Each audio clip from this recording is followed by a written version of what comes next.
Assalamualaikum warahmatullahi wabarakatuh.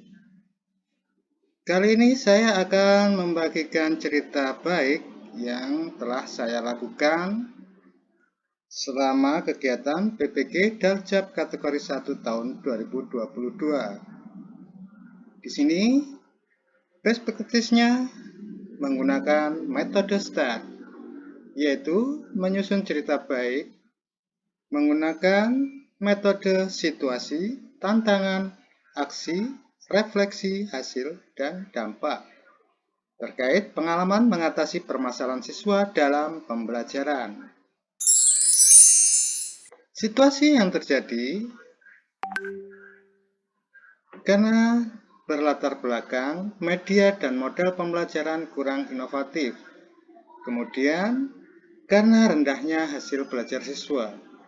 Disinilah guru memiliki peran yang sangat kuat dalam meningkatkan hasil belajar siswa. Pembelajarannya dapat dilakukan dengan cara memilih model dan media yang tepat, seperti membuat game dan lain sebagainya. Sebagai seorang pendidik, saya ingin memberikan pengalaman belajar yang menyenangkan dan juga merupakan bentuk tanggung jawab saya untuk pendidikan.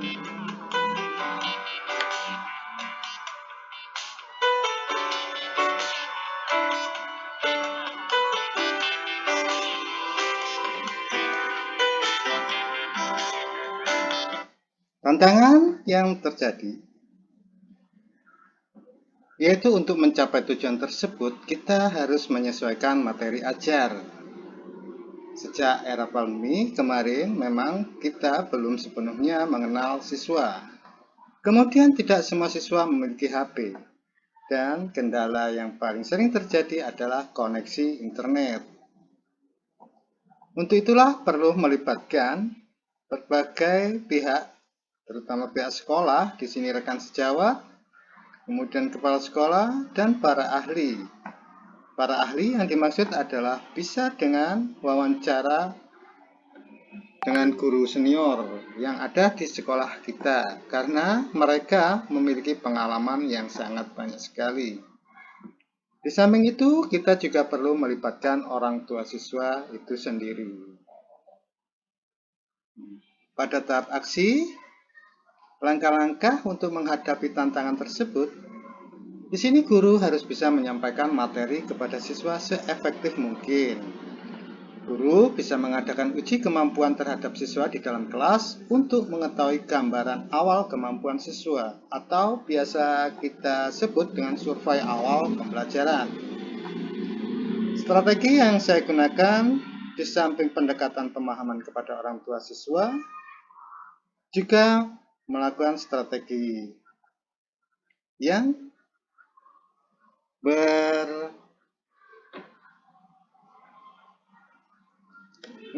yang berdampak atau pada keterampilan abad ke-21.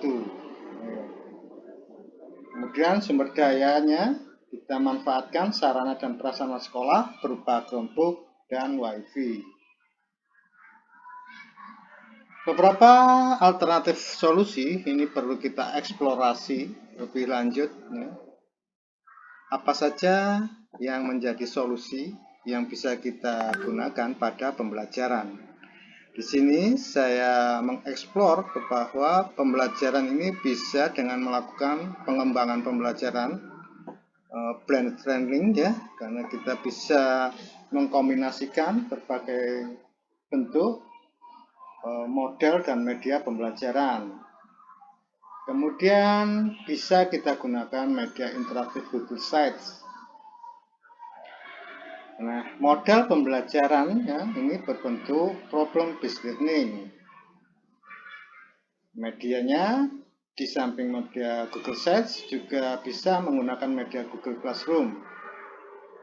Media PPT interaktif juga memungkinkan karena ini juga sangat menarik ya. Kita bisa menampilkan gambar, bisa menampilkan video atau rekaman-rekaman yang menarik untuk siswa. Nah, yang paling sering memang kita menggunakan WhatsApp ya. Media WhatsApp group ini biasa kita gunakan sebagai pilihan alternatif. Nah, dari eksplorasi alternatif tersebut, maka saya menentukan bahwa analisis mendasar pemilihan solusi dengan menggunakan model pembelajaran based learning atau biasa kita sebut PBL dan menggunakan medianya, media pembelajaran interaktif Google Sites.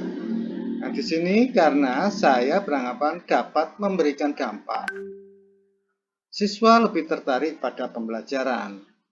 Kemudian siswa dapat belajar secara berkelompok dan pembelajaran di kelas lebih menyenangkan karena berbasis TIK.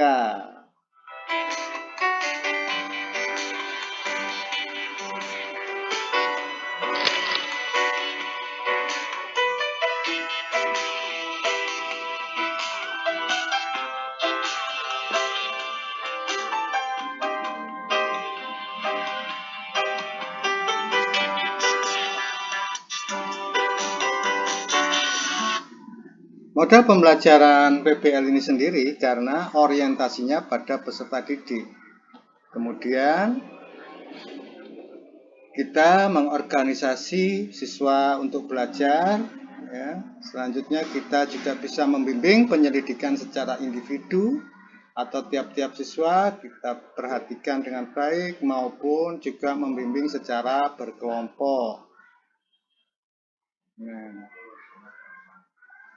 Kemudian nantinya kita bisa mengembangkan dan menyajikan hasil dari apa yang sudah ditemukan oleh masing-masing kelompok. Di sini kita memberikan pemahaman bahwa untuk meningkatkan rasa percaya diri siswa, maka kita memotivasi mereka agar berani tampil ke depan, menyajikan kepada semua orang hasil apa yang sudah ditemukannya. Untuk selanjutnya, kita bisa menganalisis dan mengevaluasi proses pemecahan masalah secara bersama-sama.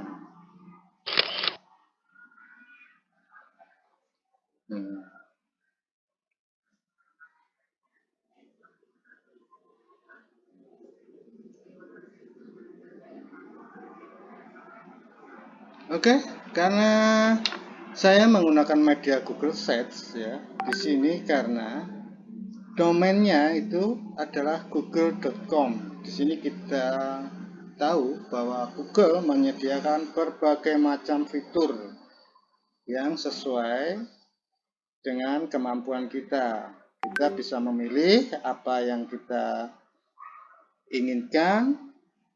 Nah, seperti itu ya. Kemudian yang kedua, di sini bisa menyediakan berbagai macam tautan. Jadi kita tinggal kopikan link, kita tempelkan. Nah, anak-anak bisa mengaksesnya sewaktu-waktu. Nah, begitu kita klik, otomatis tautan tersebut akan menuju ke alamat web yang ditautkan tadi. Yang tidak kalah serunya bahwa anak-anak bisa bermain game. Bermain game di sini bukan hanya sekedar bermain, tetapi juga mengajak mereka secara tidak langsung untuk belajar. Karena kita tahu bahwa saat ini anak-anak itu lebih sering bermain game. Nah, untuk itulah kita harus masuk ke dunianya mereka.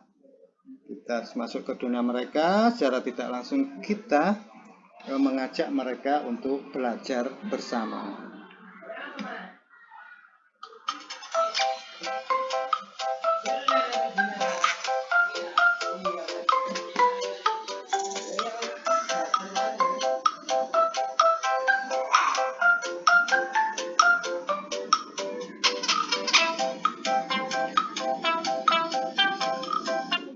Dampak yang diperoleh memang sangat efektif.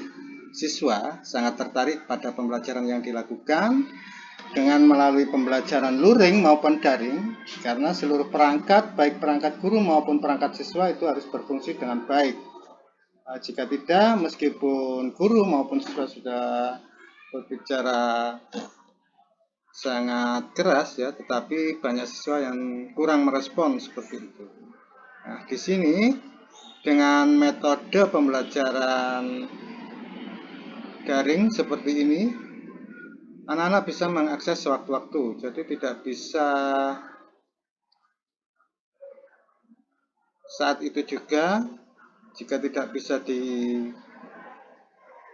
atau dimanfaatkan, bisa pada siang hari atau pada sore hari ketika anak-anak sudah di rumah, mereka bisa belajar bersama orang tuanya, mereka didampingi bagaimana belajar dengan baik. Faktor keberhasilan yang sangat mendukung di sini bergantung pada jaringan internet yang harus lancar, kemudian sarpras yang mendukung, yaitu perangkat yang dimiliki oleh siswa atau siswa bisa menggunakan HP orang tuanya. Berikutnya, karena melihat pembelajaran sangat menarik, medianya sangat menarik, maka tingkat antusias siswa pasti sangat tinggi. Di samping faktor keberhasilan, tentunya juga ada faktor ketidakberhasilan. Di sini siswa tidak bisa mengikuti pembelajaran secara utuh dan tidak mendapatkan pemahaman yang lengkap karena beda dengan pembelajaran yang dilakukan secara tatap muka langsung. Guru bisa memberikan pemahaman, guru bisa memberikan motivasi, memberikan masukan, membimbing mereka secara langsung seperti itu.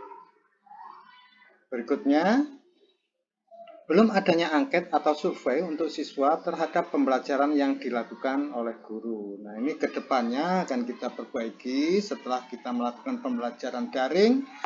Sebaiknya kita menggunakan angket, apa hal yang dirasakan, bagaimana tingkat kesulitannya, atau mungkin mengalami kendala dalam hal apa, itu bisa kita buat angket. Melalui Google Form juga bisa.